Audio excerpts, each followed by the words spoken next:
欢迎来到明星新闻中国渠道，点击订阅频道，不要错过当天最热门的新闻。赵丽颖短发造型火出圈，这是她的第二台词。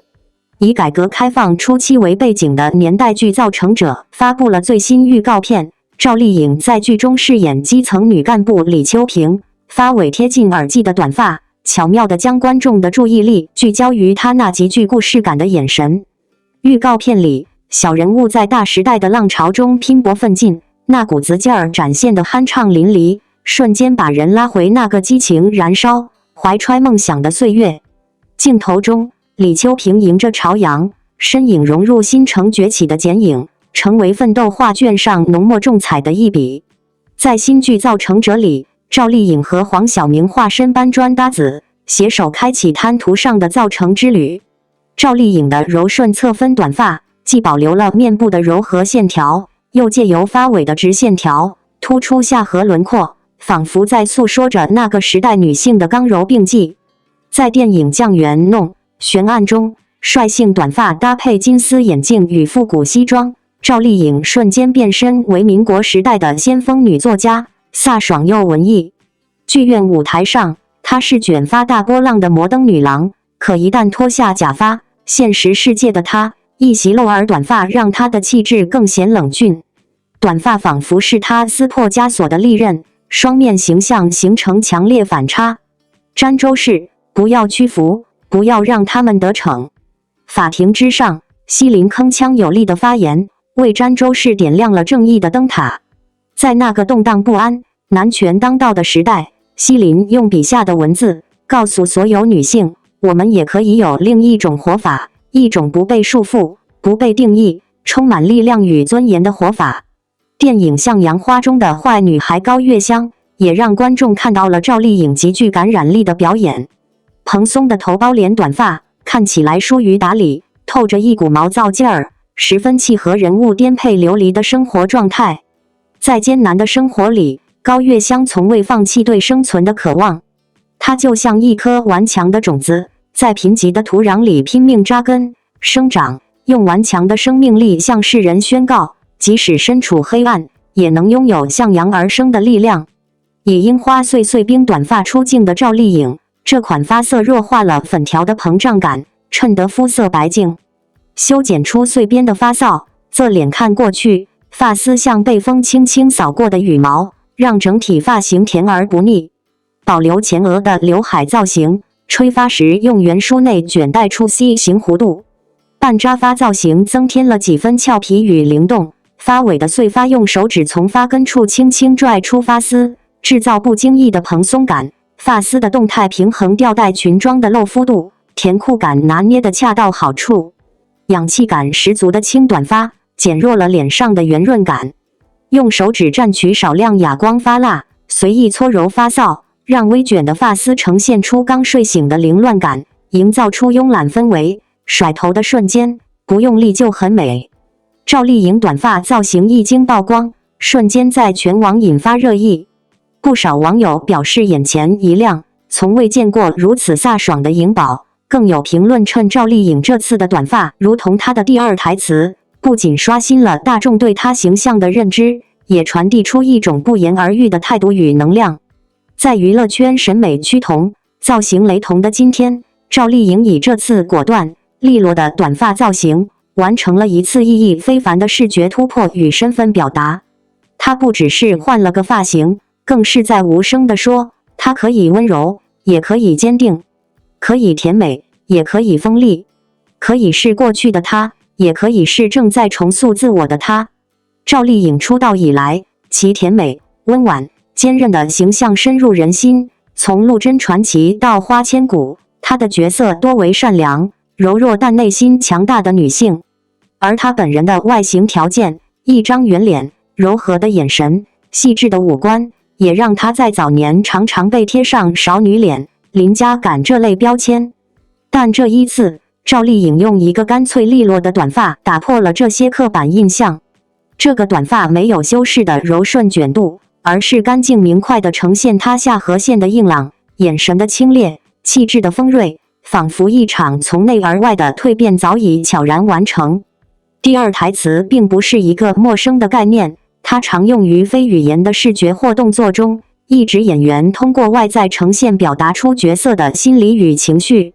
赵丽颖此次的短发造型便恰如其分地承担起了第二台词的功能。在无声之间，她讲述了赵丽颖的成长、自我意识的觉醒与职业路线的转变。她不再局限于小白花或苦情女主的形象，而是以短发为旗帜，宣告她对于角色的更多探索空间，也宣告她个人风格的觉醒。这是一次外在与内心的同步升级，是演员赵丽颖，也是女人赵丽颖在时代语境下对自我的一次重塑。回顾赵丽颖近年来的演艺路线转型，我们不难发现，她早已不满足于舒适区。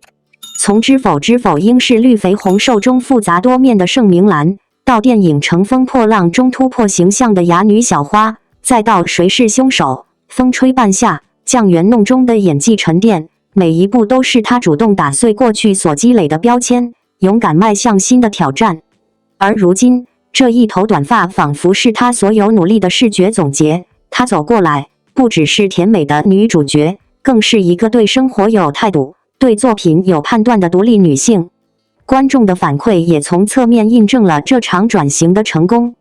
有网友评论道：“这个短发是赵丽颖内心强大的象征。”也有人说，她不需要说话，光是站在那里，我就知道她想演更深的戏。这恰恰说明，赵丽颖已经在不知不觉中完成了从观众喜爱到观众理解的转变。她不再是那个需要靠外形讨喜的新生代演员，而是一个可以用气质驾驭角色、用风格影响审美的中坚力量。这种认可是更高级、更稀缺的。值得注意的是，这次短发造型并非简单的好看或时尚，而是在语境、时机、心理预设上达到了共鸣的高峰。在当前这个女性群体越来越强调自我意识与个性表达的时代，赵丽颖的短发不仅成为她个人风格的一部分，也无意中成为了无数普通女性的一种象征。它代表着从容、干练、自信，代表着女性可以温柔也可以果敢，可以沉静也可以张扬。许多网友留言表示，他们曾经因为脸型不够小、五官不够立体而不敢尝试短发，但看到赵丽颖的造型后，忽然有了力量。这不是偶像的简单模仿，而是情绪的投射和价值的共鸣。当然，也有人质疑赵丽颖是否会因此失去原本的甜美受众，甚至在风格重塑的过程中遇到新的瓶颈。然而，如果从职业发展的长线来看，一个演员只有不断突破，才能在更高层面赢得尊重。赵丽颖此次短发造型的尝试，或许会带来短期的风格阵痛期，但从长远来看，却是为她打开了全新的人设边界，一个可以甜美也可以英气，可以古装也可以现代的全能女演员。这种边界的扩展，正是一个演员真正走向成熟的标志。另外，从视觉传播的角度来看，这次短发造型在社交媒体上的高传播度也再次验证了赵丽颖极强的视觉影响力。不少时尚博主分析称，赵丽颖此番短发搭配简约西装、衬衫、工装风格等 look， 使她整体形象更加中性加先锋，十分契合当下流行的松弛感加力量感审美趋势。这种趋势不仅提升了她个人的时尚话语权，也增强了她在品牌商业价值中的吸引力，进一步巩固了她在艺人生态中的高地位。如果说过去的赵丽颖是甜而不腻的初恋脸，那么如今的赵丽颖则是咬一口就知道有韧劲的硬糖型艺人。她用短发为界，将自己的人设切割出两个阶段，一个是积淀与成长的过去，一个是绽放与革新的现在。这种分水岭式的风格转变，恰好体现出她在艺人职业周期中清晰的自我认知与主动规划。结语部分，我们不妨把这次赵丽颖短发出圈事件看作一次多维度的文化事件。它不仅仅是娱乐圈的时尚热点，更是女性个体在公共语境中对于自我身份的一次积极表达。赵丽颖用这一次造型，告诉了所有支持她、怀疑她、关注她的人，她一直在成长，从未停步。他不会被过去的标签束缚，也不会为迎合审美而放弃自我。他选择的每一个新尝试，都是在用自己的方式回应时代的呼唤。希望屏幕前的你，无论处在生活的哪个阶段，也都能像赵丽颖一样，有勇气剪断旧我的长发，迎接一个更坚定、更真实的自己。让每一个发型，每一次转身，都是我们在对世界诉说的一句第二台词：我变了，不怕，你看见了吗？合约到期你会走吗？王一博一句台词程序约谜底，网友炸锅了。强者做选择，弱者被选择。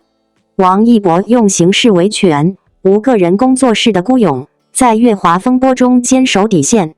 他一人贡献公司过半营收，却面临薇娅事故、爱造假等荒诞处境。这场续约不仅是合约博弈，更是内娱乱象与个人尊严的终极对决。为什么王一博到期续约这个话题能在网上炸开锅？嘿，这事儿简单到不能再简单。电影《热烈》里一句台词点醒我：强者做选择，弱者被选择。你信不信？反正我是一秒就想到了，不然怎么解释王一博这几年一路闯荡，撑起月华半边天的局面，却偏偏要面对合同到期这档子事？这可不是闹着玩的。关系到一个艺人的，也关系到粉丝的心脏是不是能承受得了这狠狠一击。光看表面，月华好像一盘散沙，从白玉兰到跨年薇娅安全扣，爱艺人造假，到各种夸张的明星黑料，全都堆在一起。你能想象吗？那天王一博在薇娅上半开口的安全扣，那场景几乎就是悬在半空的焦虑，可乐化还装作一副没事的样子。那些节目出品、平台合作、线上宣传，都是月华一个人的天下。而王一博呢？他只是默默把自己塑造成电影、综艺、广告的全能王者，资源铺天盖地带着他飞，资源区几家公司能比得上吗？不，他的个人营收占了月华一半以上。就这么一个传奇艺人撑起了月华的天，还记得吗？去年王一博的黑料连续不断，他那种自我保护式的维权方式走得多么艰难。试想，不说数百个帖子，不说难得让人佩服的坚持，只说面对平台造谣抹黑，竟然无动于衷，装似装到天衣无缝。你说月华是不是在帮倒忙？有意思吧？就算是平台的态度再怎么软绵绵，也比不过王一博的我敢告。我就告你们黑的那些套路。王一博走的还是形式途径的人格权维护，内娱圈少有的硬胡操作。这种局面，怎么看怎么觉得他是在用生命捍卫自己的尊严。你知道吗？他的每一次动作，都像是在告诉我们，我不再忍了。他没有个人工作室，这是全内娱唯一一个没有自己操盘的头部艺人。是不是很神秘？其实很简单，这也是他自己做出的选择。很多人觉得他可以解绑演艺公司，开个自己的小工作室，操盘自己的一切。可他没有，他选择了自我坚持，没有被利益绑架，也没有被束缚。他的决定，不管风浪多大，都是经过慎重考量后都坚持走自己的每一步。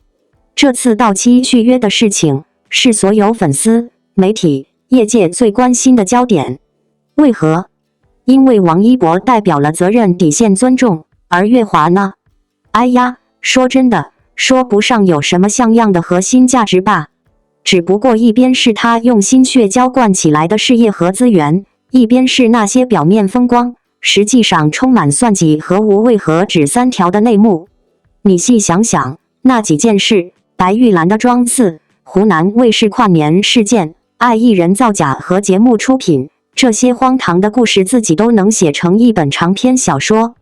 整个娱乐圈的套路、乱象、潜规则，都在这一个点上暴露无遗。而更让人心疼的是，王一博这个善良不争但有脾气的孩子，居然得不到应有的尊重。不仅平台对他不够负责，团队更是操之过急。粉丝都知道，他从不依赖任何工作室，也没有自己的资源锅葛。这样的孤胆英雄，在娱乐圈走得有多难啊？他告黑、维权、曝光、底线维护，从来不低头。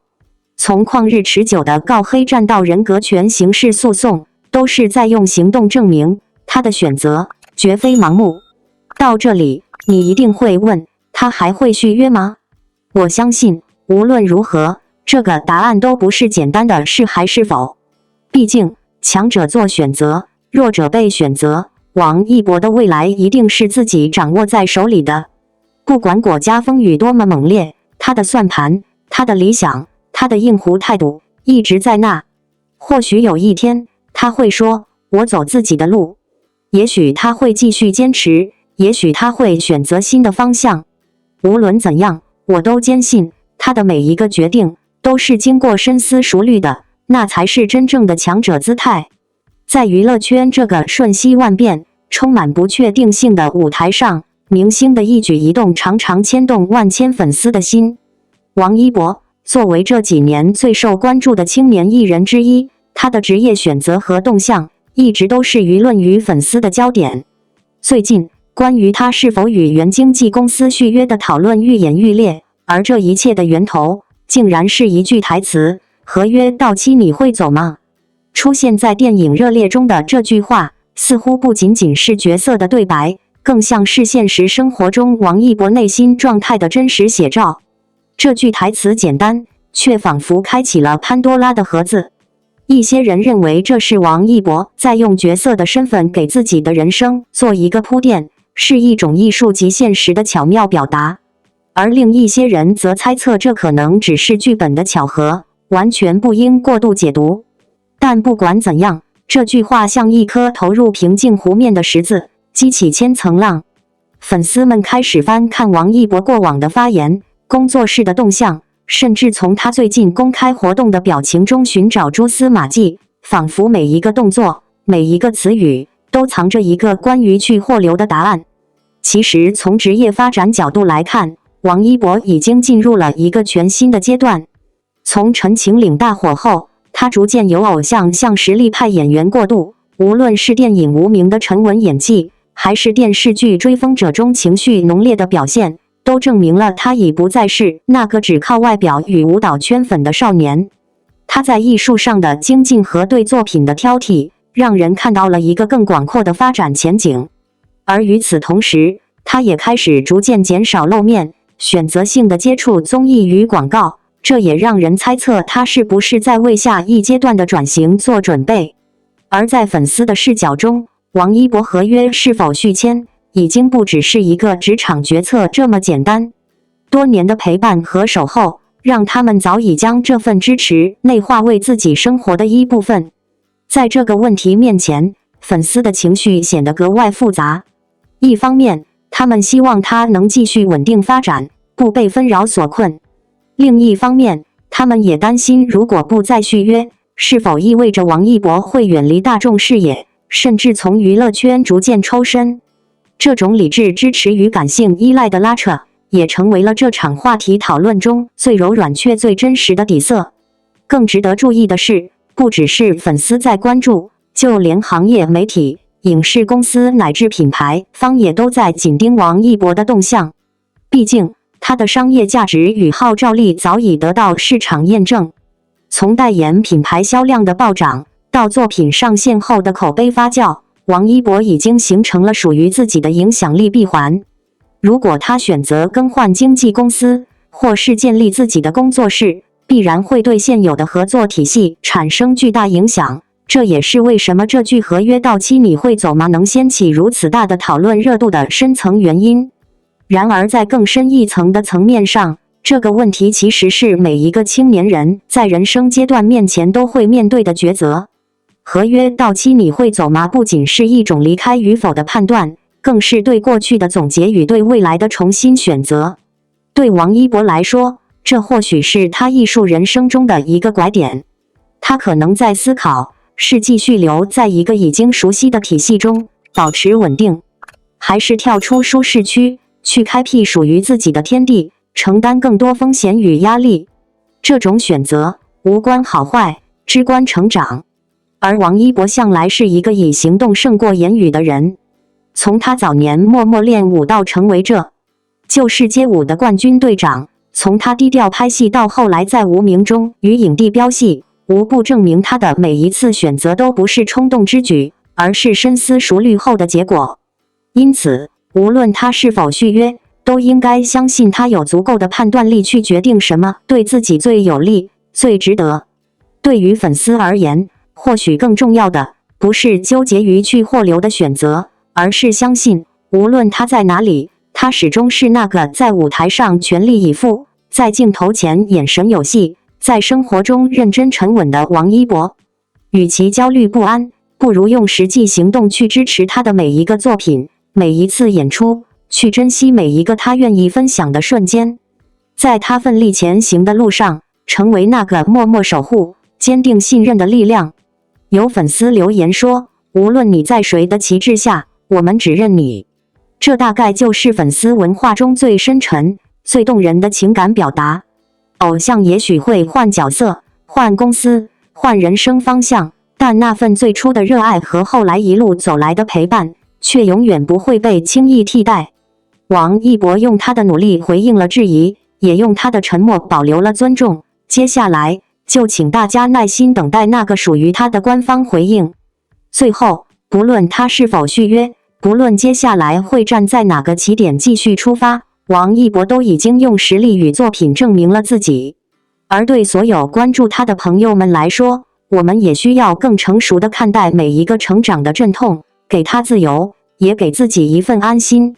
也许几年后回头再看，你会发现，那一句看似剧情的台词，不过是现实与艺术交汇的某种巧合，而那个在风口浪尖仍然坚定前行的少年，才是真正值得我们一直追随的理由。感谢您观看视频。如果您觉得本时事通讯有用，请不要忘记点赞、评论和订阅。祝您生活愉快，充满活力。再见。